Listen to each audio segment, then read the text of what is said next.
chuile lá ar an nuacht, feicimid go bhfuil géarchéim mhór roimh an tAontas Eorpach. Ní féidir leis an tír seo, seasamh siar, agus ag súil go méid gachrod i gceart.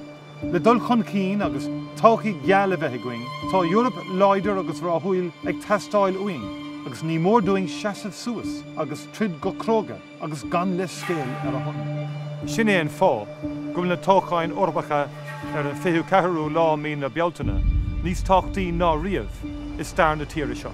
Tá feisirí Eorpacha ag teastáil uainn go práineach a thridig go láidir ar son sa tír seo, agus ar son na Eorpa.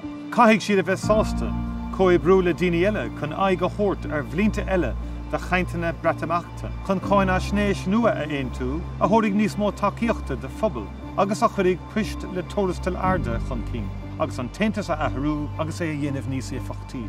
Breithin na lán ar an Toghcháin seo, agus sin é an fá, bhfuil Fianna Fáil ag chur éarthirí le taithí agus le sainolalas gan saorú chun cín.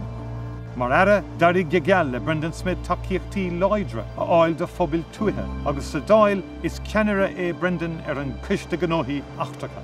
Crin an rabbit mórchuid ibre isteach a bhorbert phobail, agus is ceannara agus gníomhí ar chórsaí a bhaineann le tacaíocht a thabhairt de leanaí agus de haglaigh. I níag dó a bheith ina cheannara ar an agriíocht is mó a thugann cáir a chuanúil, bhí Barry Andrews mar ard stúrthóir ar agriíocht a dhéirigh ar ról na hairdans san Eorap a ásaú a irid agus is féidir. D'oibrigh ar trodála Billy Kelleher, go láidir agus go héifeachtam chun inistíocht in éiring a láidrú, agus chuir sé forbert réigiúnach chorm chun cín.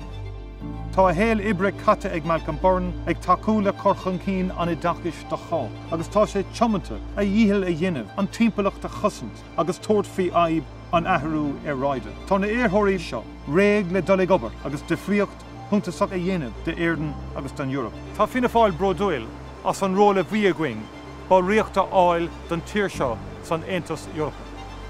Agus tá méid brodúil inis, seasamh ar son na Eorpa, agus é dhéanamh níos fearr de chách agus de gach saoránach Eorpach.